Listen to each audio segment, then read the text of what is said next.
Boy, this is a great Freedom and Prosperity Radio. We just talked about teachers. Now we're going to talk about police officers. And it's like we took that video from L.A. County and said, let's make a program about this interaction where the teacher just showed how critically racially theoretical she is to the L.A. County Sheriff, who was just a hero of composure there. Brenda Tillet is the president of Bolster the Blue, LLC. Good morning, Brenda. How are you doing today? Hi, good morning, Joe. Thank you for having me on your show. Not at all. Now, you've got a coming webinar for Freedom Fest. Tell us what's coming up. So we're so excited. We're going to have our first ever Virginia Freedom Fest, and that's going to be at the Bull Run Special Events Center over in Centerville, and it's going to be in the afternoon on June 19th. We've confirmed the date. We're lining up our speakers. We're going to have a DJ, food and fun for your family, and we invite everyone to come out and just be with like-minded individuals from across the state of Virginia. And of course, you can find out more at the website, bolstertheblue.com. Talk about some of the reasons and what has been, since the last time you were on, more and more instances, yet still I'm looking at numbers, historically high numbers of police officers who are buying back their time, as Bryce Reeves told us it's called. I didn't know, I had never heard the phrase, but they're buying their time back and then just leaving the profession of law enforcement in our community. And now we're seeing places where call times are up 50% because there's just not enough police officers on the street. Yes, we have a real crisis in Fairfax County right now and across the state in terms of public safety. And individuals, you mentioned our website, Bolster the Blue. They can also go to standupvirginia.com. Bolster the Blue has become a project of our larger nonprofit Stand Up Virginia, so that we're also able to focus on issues you mentioned earlier, Joe, such as public education for our children and also election integrity. But what we've seen in Fairfax County is just completely alarming. 188 officers have left Fairfax County, and we have more scheduled. 25 more are planning to depart within the next couple of months. And that is just a phenomenal number, considering the fact that there are, on average, about 1,400 sworn police officers in Fairfax County. And there are a number of reasons why this is happening. First and foremost, we have a Commonwealth's attorney, Steve Descano, who is completely anti-victim and pro-criminal. He's also anti-police. His policies do not support law enforcement officers, and in fact, our Board of Supervisors don't support our law enforcement officers either. We just released a press release this morning, Joe, admonishing our Board of Supervisors for awarding Steve Descano $8 million taxpayer dollars for bad job performance. It's unfathomable that someone who does a horrible job would be rewarded. Not only have 188 officers left, gang violence is up 350%, which is another alarming number. And Steve Descano has had 7 attorneys have left his office since the fall of last year. What does that tell you about the culture in his office? If you are pro-victim and anti-criminal, you have a very short tenure in Steve Descano's office. Well, let's follow up on that, because I hear tell that there may be a movement to recall C.A. Descano. We actually launched that recall on April 12th. Stand Up Virginia stood up. So while our Board of Supervisors is standing down and bowing down to criminals in Fairfax County and to Steve Descano, Stand Up Virginia is standing up. So we launched that recall on April 12th, and let me tell you, Joe, this is a bipartisan effort. This is not Republican or Democrat. We have had countless people contact us from the courthouse, from Democrats and Republicans, who have told us when they signed the petition that they cannot believe how victims are being treated in Fairfax County. And what Steve Descano has done is he proclaims that he is representing the values of the community. That's his tagline. He says that he wants individualized, customized sentences. He wants equity for all. But that's not what he's doing. Let me tell you what he does, Joe, because we have court watchers who go to court and watch the cases where his attorneys are present. And what we see is that he dismisses felony child sex charges, or he pleads those deals down to dangerously low levels. Let me give you an example of that. We were in a case, I was there about a week or so ago. A stepfather admitted to having violated his sixth grade daughter for 3 years from the time she was in the sixth grade. The daughter said every single day. Steve Descano's office dismissed all of those charges except 2 and offered him a deal of 12 years in prison. Now, the sentencing hasn't happened yet, but for those 2 cases alone, Virginia state law would have given that stepfather life in prison for the first charge and 10 years for the second charge. Imagine if all 3 years, which you can do the math, about 1,000 charges would be brought against him based on the victim's own account of what happened to her, if they had all been brought against him. That's only one thing. He's also instructed in writing for his staff to, quote, negotiate around minimum mandatory sentences by pleading those cases down or dismissing them altogether. He disposes of felony charges, in quotes, and as misdemeanors. He's told his staff to do that, including felony theft. He also has a policy that no juvenile will have a juvenile record, including gang members, which is why Lee District and Mason District have a huge increase in gang violence, and families don't want their children playing in the streets. We've heard this from families in the area. What's so ironic about that, Joe, is that Supervisor Rodney Lusk, who is the chair of public safety for the Fairfax County Board of Supervisors, is also the district chair for Lee District, and he supports Steve Descano's policies. And also, Steve Descano has many morale-lowering policies, such as releasing criminals right back onto the street after our officers arrest them.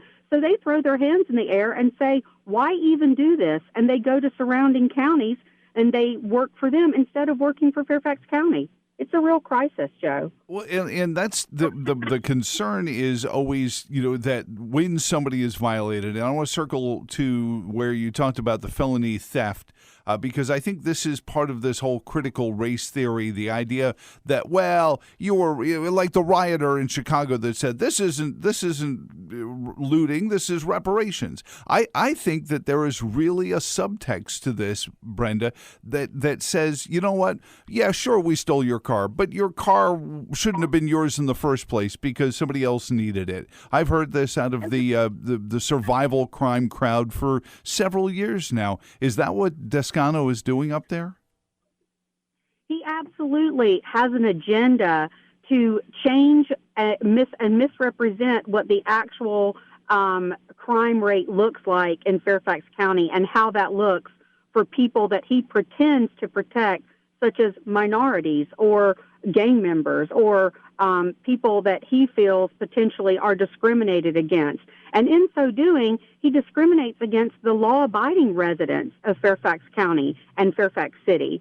And so just another example of what he does. He says that he's there to protect the minorities, right? That's the narrative right now, that he's out there to level the playing field and to, quote, undo this oppressive culture that has been in Fairfax County for, I think he says, 50 or 60 years.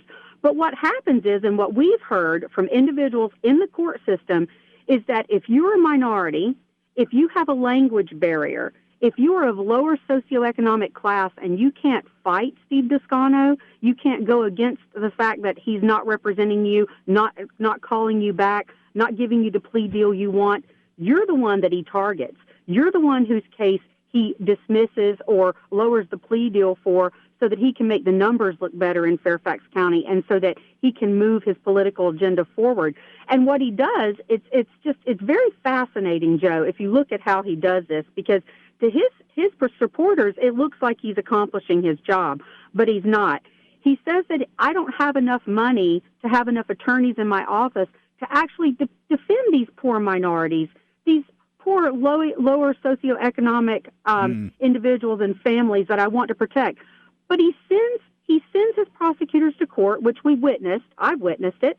They come in. The judge asks them if they have anything on the docket that day, and they say no. I saw the judge laugh, and the attorney walked into the hallway and sat in a room outside the court while victims stood alone defending their cases against people who had assaulted them with that individual's defense attorney, and law enforcement officers stood up, defended their cases without an attorney, made missteps, and people were released. A prostitute was released who was guilty, people who were drunk in public, DUIs. These are the people that Steve Descano wants to give literally 42 chances. 42. There was a case where an individual had committed 41 crimes, and he pled that case down to almost nothing.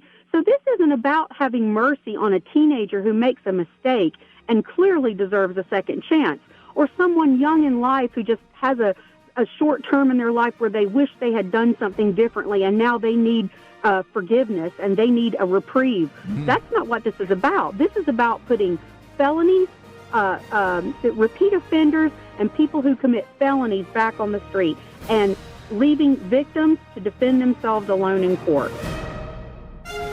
Brenda Tillet is on with us, president of Bolster the Blue and Stand Up Virginia. They're holding Freedom Fest coming up, and I want to get into the Wins, Where's, Why's, How's, and that kind of thing. But you mentioned, Brenda, where you are with this recall with Commonwealth's Attorney Descano.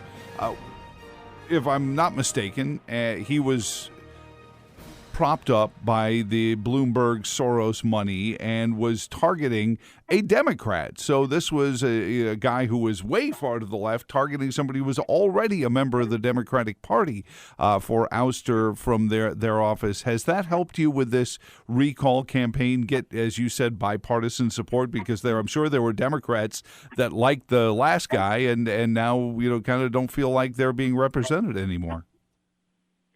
Well, it's interesting that you asked that question. So when you talk about external big money defending a Commonwealth attorney candidate to oust anyone, Republican or Democrat, but these are always put in place to oust a law-abiding, law-defending Democrat, it seems like those on the liberal side, those who support these attorneys, feel that that's a conservative or Republican talking point if you call them Soros-funded. But if you talk about big money, then no one really likes that. No one likes the fact that some special interest group or some billionaire externally would come in and oust someone who has been doing a great job. And what Steve Descano is also trying to artfully and deceitfully do is paint this as a far right-wing partisan effort. And that's completely untrue. If you look at the history of Fairfax County, I challenge anyone listening today, go back as far as you would like. There has never been a recall launched of any Commonwealth attorney in Fairfax County. And the last several, going back numerous years, were Democrats. Right. They were abiding by the law. So this is an agenda to dismantle law enforcement, to completely upset the fairness and balance in the justice system. Judges are upset. Judges are asking, why in the world are you offering this plea deal given all of these charges? We witnessed that in court. So these are people who are not necessarily conservatives. They're just there to follow what the Virginia state law states is fair and just for people who commit crimes. And Steve Descano is not. So he says, you know what? I don't like Virginia state law, and I'm going to wield my power in a way such that I'm going to completely skirt around it, and I'm going to tell my staffers, you will dismiss charges if you have to. You will reduce them to misdemeanors. You will do whatever you have to do, but you will follow my agenda. And if you don't, it looks like their term is short-lived in his office. And the people of Fairfax County are suffering because of it. You said you've lost 118 police officers, but you're also losing members of the Commonwealth Attorney's Office. So, people's private property, people's physical well-being are not being defended with the laws of the Commonwealth there. So tell me about Freedom Fest again. Let's remind everyone when, where, how they can be part of it, and what's going to be going on. So our Freedom Fest is going to be on June 19th. It's going to be in Centerville at Bull Run Special Event Center. It's going to be in the afternoon for several hours. We're going to have guest speakers. We'll have a DJ, music, food, fun for your family. And we really just want families to be able to come out, to join with other individuals who are like-minded, who share the same values as us, It doesn't matter which side of the aisle you're on politically. We know that there are freedoms and liberties that everyone who resides in Virginia and in this country should be able to enjoy. Freedom of speech, freedom of having your children in school and having that that instruction in school not be indoctrinated by one political party or the other. Views about the family should be something that you discuss with your children in your own home, not by teachers in schools. Parental rights should be upheld. And if you live in a jurisdiction, your vote should count and it should matter. It should not be discounted by someone who is dead who votes, which is obviously impossible, or someone who lives outside your area who votes in your area and makes decisions for who your Board of Supervisors will be. So those are the areas we're focused on at Stand Up Virginia, at standupvirginia.com, which is where your listeners can go. And we encourage people, Joe, join Stand Up Virginia. We're setting up chapters all across the state to do exactly what we're doing in Fairfax County. And we know Steve Toscano, just today we heard, has told his staff to be on guard, be on lookout for court watchers. Why is he afraid of court watchers, which we can do all across the state? Sure. Very easy. Because we're seeing what he's doing in court, we're witnessing it, and we're sharing it with the people who live in Fairfax County. So we encourage people, join us, go to standupvirginia.com. You can become a member. You can sign up and donate. You can let us know that you want to set up a chapter in your area. And we have an easy, simple formula for you to follow so you can start making your voice loud and bold and heard, and you can start rocking the boat and standing up when your supervisors and your legislators stand down to this rogue, pro-criminal, anti-victim agenda. And help us recall Toscano. If you're in Fairfax, reach out to us. Help us recall this man who is decimating law enforcement and public safety in Fairfax County. You are fired up, Brenda Tillet, and it is Freedom Fest coming up and defending your liberties, but also, putting it back into your hands. We talked in the onset with Lindsey Burke about this infrastructure plan, and it's interesting how the government seems to be wheeling itself into all these places it shouldn't be. Meanwhile, in a place like law enforcement, it wants out. How does somebody rationalize the idea that school is any better run by the government than law enforcement? And if you're protesting law enforcement, and I'm just taking the premise of these leftists, why would you want the same kind of bureaucracy running a school or a daycare center? Well, we see what's happened, Joe, across the country when our federal government just stands completely down and lets special interest groups and small factions just run amok and skirt the law and assault and assassinate police officers, destroy businesses, many of them minorities. So why would anyone think, after what we've witnessed since last year, that having our federal government involved in what happens in schools would be any better? If anyone on this call today thinks that it is a teacher's right or a principal's right to teach your child about what a family looks like or about what gender identity, what that discussion should look like, or religious values, what you believe as a Christian or in your faith, you should be able to share that with your child within the confines of your family and instill those values in your children, because that is your right. That is your freedom and your right in the United States of America. And the federal government is overstepping their bounds by supporting these groups that do not align with the values of the majority of people in Virginia, regardless of what your religious views are or regardless of what your views are about the family. You should support and you should be on board with families being able to have that right, because as they strip us of our public safety, they little by little chip away from our law enforcement officers and the rights they have to defend and protect us. They dismantle law enforcement. As they infiltrate our schools, they indoctrinate the minds of our children so that they control them as well. So regardless of what you and I do today, Joe, it doesn't matter. When these children grow up, they will be replicas of what we see happening across the country today. They will have disrespect for authority. They will dislike and abhor their country, and they will feel this self-loathing for whatever side of the aisle they're on in terms of their skin color, their religious beliefs, what political party their parents support. It's this self-loathing and self-abhorrence that's being taught that's just so despicable Children should be taught to love themselves for who they are, have self-respect, to love others, treat others kindly, and we can all live happily together, believing what we believe, supporting what we support, and respecting the rights of others to do the same. But that's not what we see today. Brenda, give the website out one more time before we have to go here.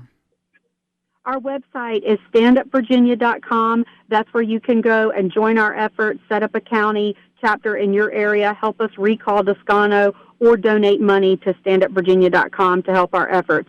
100% of our donations go toward our operations and rallies and events we're holding. None of our individuals are paid. Everyone is a volunteer at Stand Up Virginia. Thank you so much. You have a great weekend. Happy Mother's Day weekend. Thank you. You too, Joe. And thank you for listening. Hug your mom or hug the memory of your mom. Hug a mom this weekend, Mother's Day weekend across the Commonwealth. Until next week, for all of us here at the Virginia Institute for Public Policy, so long and thanks for all the fish.